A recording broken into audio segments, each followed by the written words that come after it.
மீனாட்சி, என் புள்ள புது மாப்பிள்ளை இல்ல, அதான் அசந்து தூங்கிக்கிட்டு இருக்கான். சாயங்காலம் வந்து அவன் துணி எல்லாம் எடுத்துட்டு போ.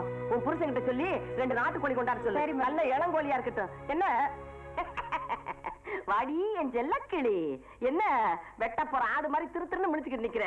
இன்னைக்கு உங்க அப்பா மூஞ்சில முடிக்கவே இல்லையேன்னு பாக்குறியா? அதுக்குத்தான் இன்னொருத்தி வந்துட்டாள்ல, அவ முகத்துல தானே முடிப்பான். இன்னையில இருந்து எண்ணி 10 மாசத்துல என் மருமக சிங்கக்குட்டி மாதிரி ஒரு பேரனை பெத்து என்கிட்ட கொடுக்க போறா.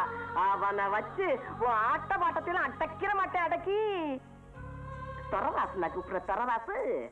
அண்ணா வா வா வா வா, உன்னை பத்தி தான் பேசிக்கிட்டு இருந்தேன். என்ன என் புள்ள குளிக்கிறதுக்கு சுடு தண்ணி எல்லாம் போட்டுட்டியா?